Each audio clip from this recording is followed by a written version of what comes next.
Hey, good morning. I really wanted to do my banana hack video yesterday, but I wasn't really able to put Anna down all day long, and I wasn't ready to baby carry in the video. So anyways, I'm going to do it today. And I was exhausted yesterday. Yesterday I was able to take an hour-and-a-half nap with Anna. It was amazing.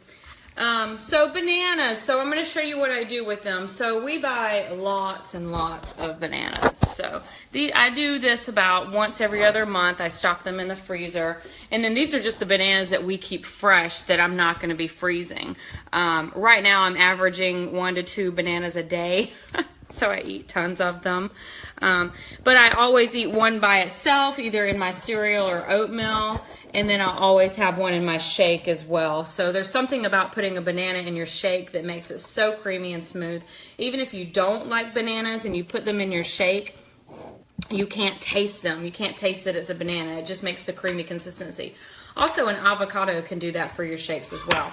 So I'm going to show you what I'm going to do. And every time I freeze bananas, I usually go live and show y'all just my little trick. So first of all, what you're going to do is you're going to get a pan and put parchment or wax paper on it. Now, we have a huge deep freezer, so this fits in the deep freezer just fine.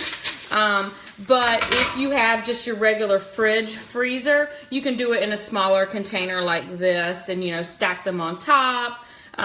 Just whatever you do, just make sure that the banana pieces can be all separated together. So you put them in the freezer for about 8 hours or so. Last time I said put it in the freezer for only an hour or two, and I only left it in the freezer for 2 hours.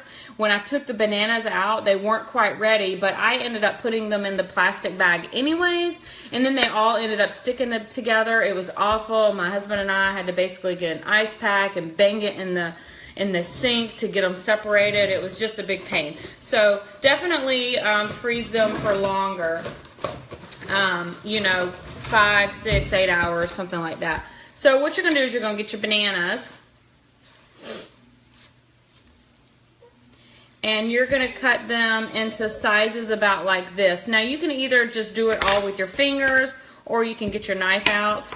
And when you have all the bananas in slices like this, and then you're going to basically put them all on your pan like that. So I'm going to go through and I'm going to do one pan. I'm actually going to be making 2 panfuls, but I'm only going to show y'all in the video 1 pan full, because I could see how this could get kind of boring watching me do this.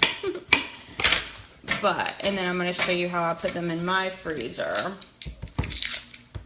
So tons of bananas, guys. So I use it for my smoothies in the morning, the frozen bananas, and I also make ice cream with it.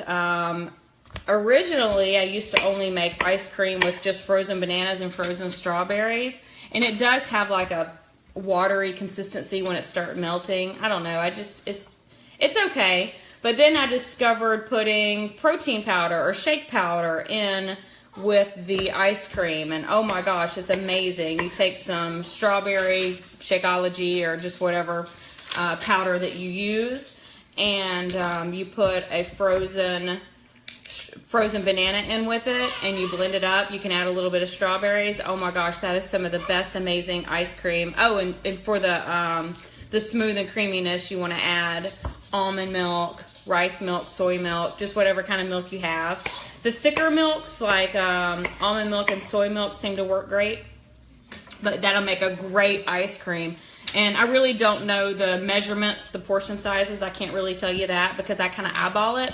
I'll put 1 frozen banana in my food processor with a scoop of my shake powder, and then I'll just kind of start pouring the almond milk into it until I get the consistency that I like. Sometimes I like to make a really thick milkshake like that, but then sometimes I'll just make super thick ice cream and then put some almonds on it, or some chocolate morsels, something like that. Okay, so I'm going to show y'all what I have here. Let me rinse my hands off real quick. I'm going to show y'all what I have here for the bananas. All right. Our daughter is being so good right now. She loves the mornings. She's so happy. You want to see her? Hey, Megan. Say, hey, good morning. She's such a happy baby in the mornings. Okay, so I've got my bananas on my plate right here. And then basically I'm going to take it and put it in my deep freezer. And again, if you don't have a huge deep freezer, then that's okay. You can put it on a smaller. So I'm going to go to my freezer. There's probably not going to be any room in here. Oh, there is. Okay, so see, and I'm just going to place them in there. And I'm going to leave them in there for about 8 hours today. And usually I'll just forget about them. And the next morning I'll remember them. And then I'll come in. And then I'm going to show y'all what I'm going to do with them afterwards. That just happened. Bananas all over the floor. Well, I'll clean that up. And I am not throwing those bananas away, y'all. I'm going to pick those bananas up. I'm going to rinse them all off, dry them all off, and I'm going to freeze them. Because I am not going to let those bananas go to waste. They're all over the laundry room floor. All right, so what I'm going to do with them after I clean them and freeze them again is I'm going to get a plastic bag. It kind of does matter about the ripeness of the bananas, Megan. You don't want to get them too green, like they don't want to be super green. You want to make sure they're somewhat ripe for flavor, because if you freeze them and they're too green, you're actually going to taste that in your smoothies or in your ice cream that you use it for. So you want them to, you know, get a good yellow on them.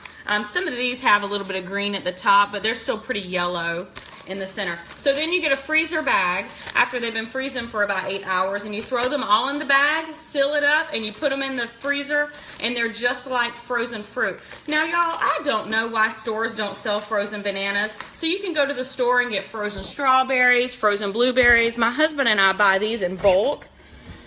Let me show y'all. We buy these in bulk at Costco, you know, like frozen blueberries, frozen strawberries, frozen mixed fruit. You can get all that kind of stuff, and we use it for our smoothies and for ice creams, and I make sauces with it. Like if we have pancakes or something, I'll make some nice blueberry sauce with it. But, you know, I don't really know why they don't sell frozen bananas, because, you know, it would be fairly cheap. So I have to make my own. So this is how I make my own. So I'm just going to put them in a bag, and I'm going to put them down below just where I put my blueberries and stuff in the freezer. So there's my banana hack, guys. Thanks for watching. I've got to go clean up bananas off my laundry room floor.